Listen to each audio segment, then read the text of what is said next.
From the City Council to School Board to the County Board and more, DeWittDailyNews.com covers the local news you expect from the area's #1 local news source, and it's all absolutely free. Now you have even more ways to access DeWittDailyNews.com. Whether you're at your desktop, laptop, tablet, iPhone, or smartphone, DeWittDailyNews.com is delivered to all those platforms. That's right. It's even there on your iPhone and smartphone. The same local news, weather, and sports that's on the full-size edition is on your iPhone and smartphone just by going to DeWittDailyNews.com. If you haven't tried it, why don't you? Go to Central Illinois' leading online source for local news, police blotter, for the record information, obituaries, and more on your desktop, laptop, iPhone, or smartphone, DeWittDailyNews.com.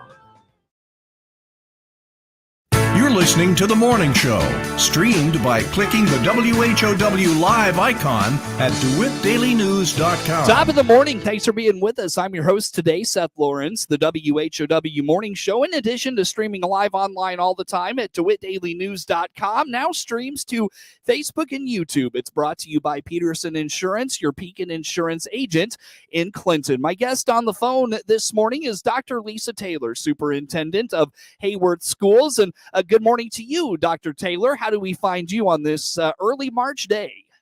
Good morning. Well, I found myself a little surprised by snow when I woke up. I thought we were past all that. But, we go from 70 degrees we go from 70 on Saturday to a little bit of snow on Monday. Welcome to Illinois, right? Exactly. Hopefully better days ahead, though, in terms of the spring months. And, Dr. Taylor, the last time we caught up, we were talking before we got started this morning, couldn't remember the last time that we had gotten caught up because so much has happened and, the relation of, the connection between when we talked and, all the things that have transpired as it relates to COVID and the mandates and all of those things. Just what has the last month been like for you and just your reactions and responses to all the things that have transpired in the last month as it relates to COVID in schools?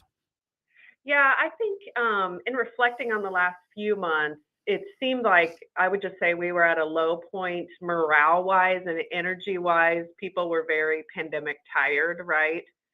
And all the changes in the past month and moving to mask optional and seeing kids' faces and being able to interact, and see kids, that have grown up a lot, by the way, that have changed a lot in the last couple of years.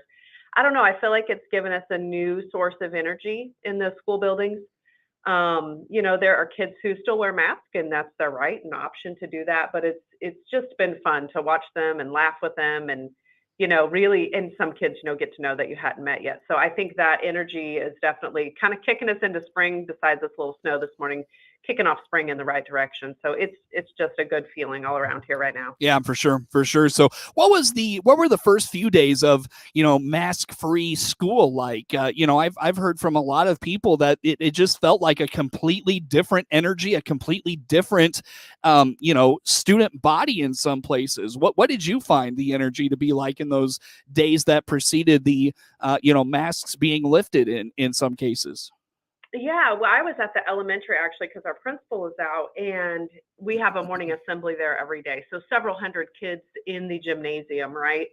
And just seeing them laughing at each other and playing, like there were times that it was pretty emotional because I guess I didn't anticipate it to be, I don't know, as huge of a difference as it was because you just kind of adjust to whatever the new norm is, right? And so for me, seeing the elementary kids, high school kids, I had seen their faces quite a bit in sports games when they were wearing their mask around their chins. But the younger kids, it was one of those mornings that you were like, wow, and we still have, quite a few that wear them, but it's just nice to see kids interacting that way and telling you their stories and excited to not wear their mask too. And just really, I feel like as a district, get back to focusing on what we do, right? And making kids' lives better, helping them learn, working together. And I just feel like so much of our attention, I know a pandemic obviously has many implications, but to be able to focus back on learning and what we were hired for, and not spend my days contact tracing and that sort of thing, has been very, very refreshing. Sure. Well, and I want to ask, kind of in retrospect a little bit about the last couple of years, Dr. Taylor, and maybe more specifically the last year. I had this conversation a few weeks ago with one of your peers about, just in general, the conversation kind of guided itself towards, the mandates that the state was imposing as it related to COVID and things like that. And it got me to thinking, the mandating schools do things beyond COVID. Let's set COVID aside. Beyond COVID, the state mandating things on schools is not new to you folks and your peers. But it felt like a lot of people woke up to the fact that the state is really imposing its will on school districts. COVID kind of, exemplified that. And it was a greater example of just the things that have been happening at the last 10 years plus in Illinois as it relates to public education. How do you feel about that correlation between those two things? Yeah, I've been a superintendent for 10 years, and I would say the most common frustration echoed by superintendents in superintendent meetings is mandates, right? And it's been that way for 10 years. That's not a new issue for us. This one just happened to get a lot of public attention, right? Because it affected what families do at home and how you put your kid on the bus and if your kids get to participate. And so I think it drew a lot of attention to something that's been going on for a really long time. Mm-hmm. And there are so many mandates. I'm sure every district is missing some of the mandates on a daily basis, right? There's hundreds of pages of school mandates that is just really difficult to keep up with. And then you have state boards who come in and regional offices, and they're responsible for monitoring that you're doing those mandates. And it drew attention to the public, but I was talking to a high school class of future teachers a week or so ago, and even the teacher in the classroom was like, oh my gosh, I didn't even know this existed. And so I don't know how we get more community activism around that and more conversations in our board meetings, but we approve policy changes and those sort of things, but we really need to be closely looking at all of these mandates and the process for this, right? Mm-hmm. Because at what point is it too much? What makes sense to mandate and what makes sense for local control? And I think that's been lost for many years. Yeah. And again, the great point there brought up by you, I want to elaborate on. Dr. Lisa Taylor, Superintendent of Heyworth Schools, my guest on the phone. Again, we stream live to Facebook and YouTube. It's brought to you by Peterson Insurance, your Pekin insurance agent in Clinton. To that local control piece, that community activism piece, making decisions on the state can offer guidance and recommendations, but deciding what works best for your school district. When the state doesn't do those things, instead they just say a heavy-handed approach to this is how you're going to do it, this is what you're going to do because we say so. That is over time, it's, they may be small things. It may just be, well, you do this different or you do that different. But when you continue to do those things year after year, and there's so many of them, that wears away at the local control piece. Do you mind elaborating on that, Dr. Taylor? Yeah, I'm thinking about our Personnel and Policy Committee meeting, our board meeting this month, where we're approving, right, all these new bills that have passed, and now how do you implement those in your district? And I know we've talked about it before, but there's the new foreign language requirements, right? There's new computer science requirements, the new comprehensive health education requirements. And they make these broad requirements for over 800 school districts, right? We know there's a teacher shortage.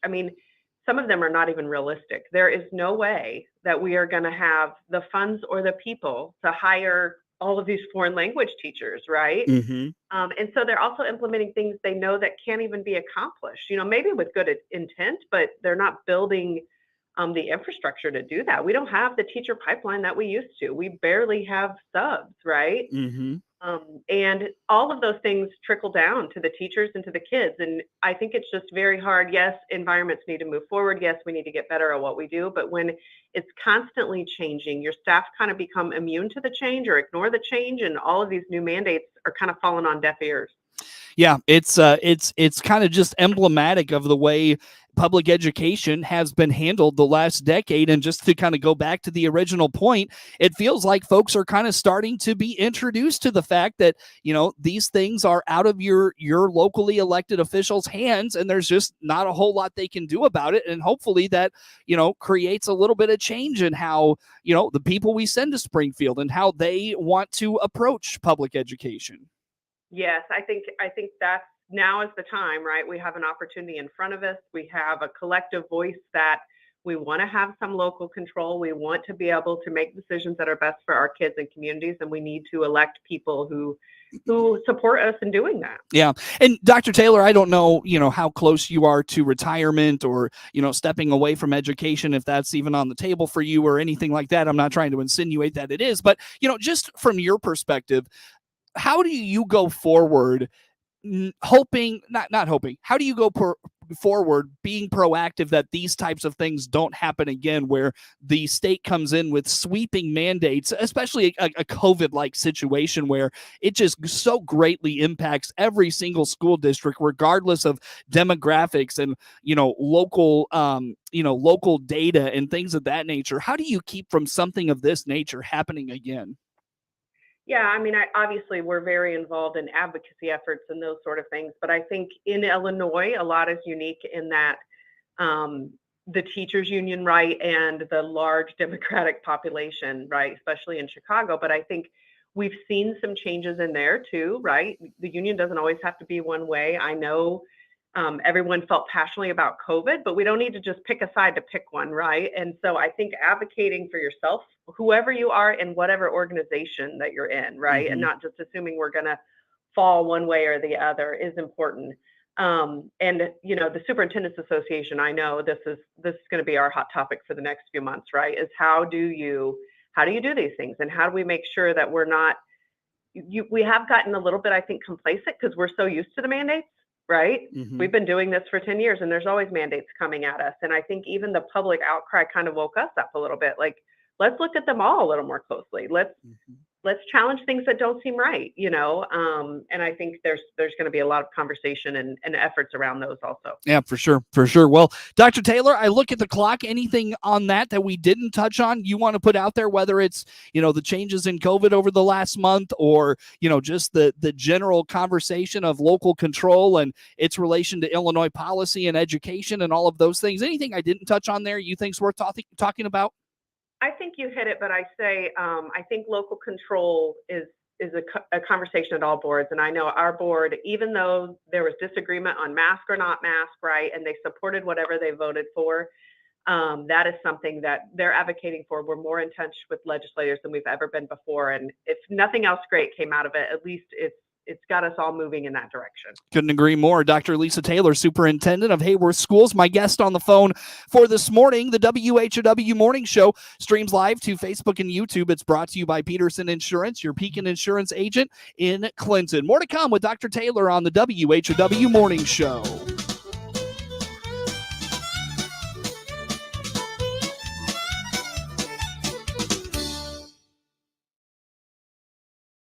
MR Systems Wireless has an immediate opening. They're looking for a full-time internet installer to perform the initial setup of wireless internet and voice-over IP services, as well as troubleshoot and repair wireless and phone services for customers. You'll be responsible for the basic installation and maintenance of wireless equipment. No experience necessary. Includes health benefits, mileage reimbursed. Starting pay is $15 an hour. Find out more and apply by going to mrsystemswireless.com, then clicking About, then Employment. Equal opportunity employer. Your own home without the maintenance. If you're 55 or better, a beautiful Liberty Village villa could be yours. This is Erin, and I invite you to come take a tour of our move-in ready villa. Click the Liberty Village icon at DeWittDailyNews.com. Simply the finest. DeWittDailyNews.com is the area's leading local news source 24 hours a day, 7 days a week. Get the latest local news, obituaries, police blotter, weather forecast, and more with no paywall. Head to DeWittDailyNews.com to get the local information you need to know. When it comes to treating a patient at the Warner Hospital and Health Services Emergency Department in Clinton, seconds count. CEO Paul Scourin here to let you know we have invested in an upgraded state-of-the-art CT machine, which is adjacent to our emergency room. It enables our ER doctors to detect and diagnose what's wrong more clearer and faster than ever. Bigger hospitals have it, and Warner Hospitals got it. When seconds count, count on Warner Hospitals ER and our just installed CT machine to get you treated fast. Life is uncertain. Stop in and see me, State Farm Agent Jason France, on the west side of the Clinton Square, or click our icon at DeWittDailyNews.com and see how our full lineup of State Farm insurance and financial services can help protect your family. Local farm broadcaster Jared White covers the local agriculture news you need to know. Hear his reports by downloading the free WHOW mobile app.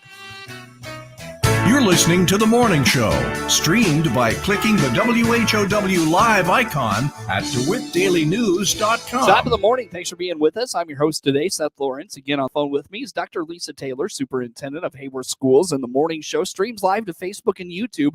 It's brought to you by Peterson Insurance, your Pekin Insurance agent in Clinton. Dr. Taylor, as we talked this morning, a lot of things continuing. It felt like perhaps at one point the major construction project at your school building, your main campus, had wrapped up, but still some kind of tech upgrades to be made as a part of that. What's been going on that front lately? Yeah, we're kind of putting all the finishing touches on everything with technology and that sort of thing. So we've added a closed circuit camera system in our gymnasium, which allows concession stand workers or people eating. We have a pretty large lobby and a lot of seating and that sort of thing, but it allows everyone to kind of stay in tune with what's going on in the gym when you're in the hallway while you're getting your popcorn or whatever it is. And then we've also ordered or installed projection systems in our weight room that our kids use, our teams use for watching game film and that sort of thing, but they can also use in PE for kind of tracking themselves.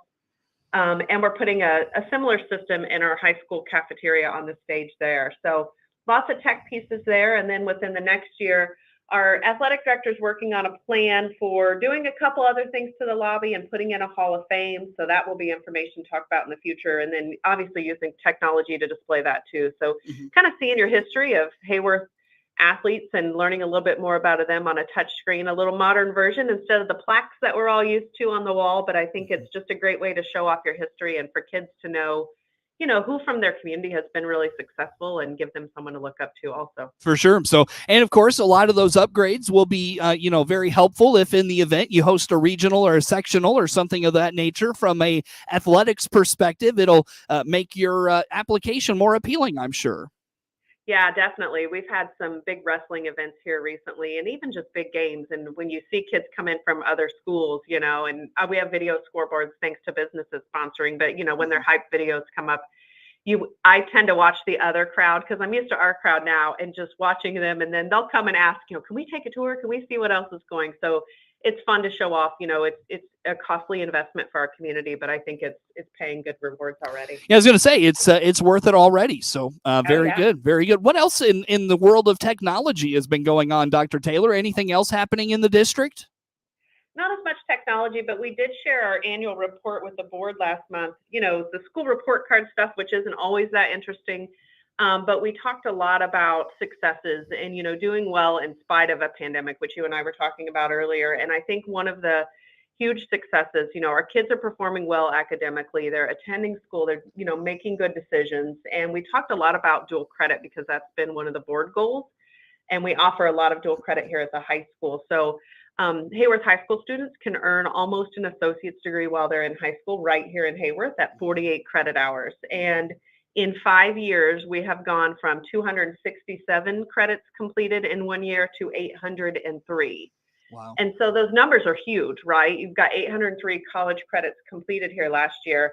But in addition to that, it saved parents over $125,000. So that's what they would have paid in tuition at Heartland. And so that's what I was talking about getting back to conversations that are important, right? And what is working well for our community. And a lot of those kids that have been earning these credits now, when you implement it, everybody's like, oh, that sounds cool. But when their parents are paying for college, they're like, this saved me a year in tuition, right? Or this saved me 2 years.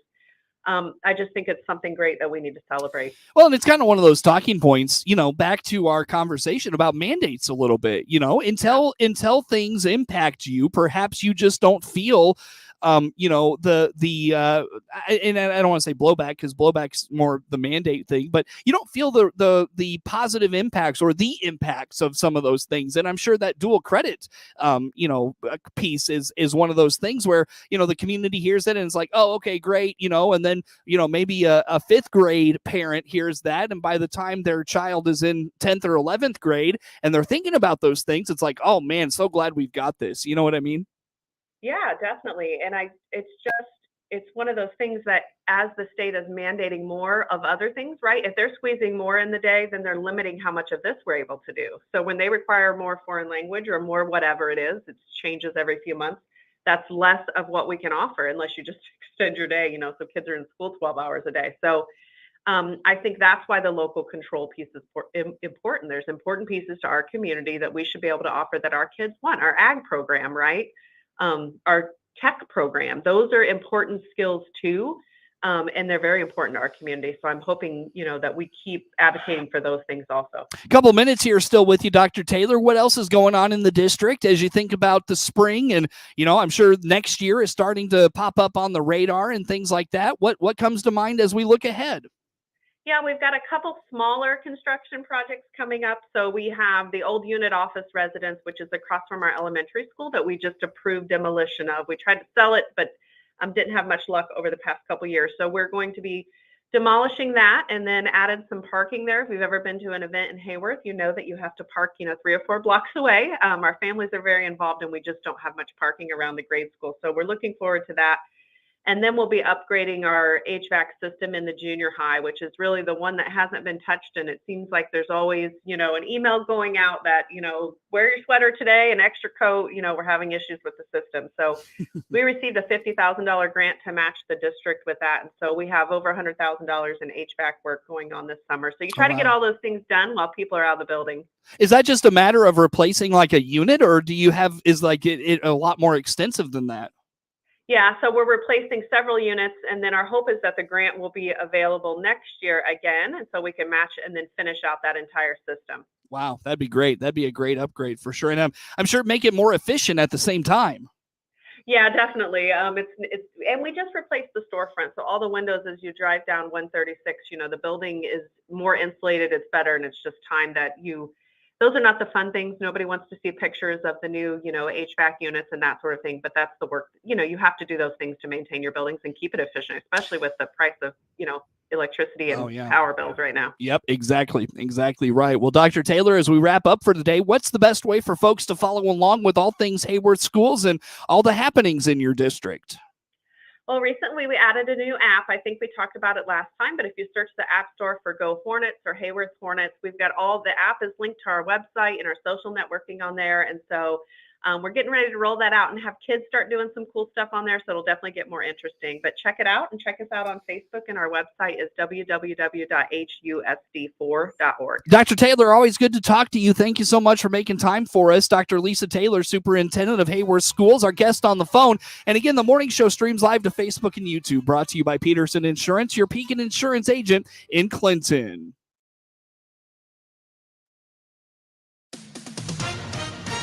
With SRN News, I'm Rich Thomason in Washington.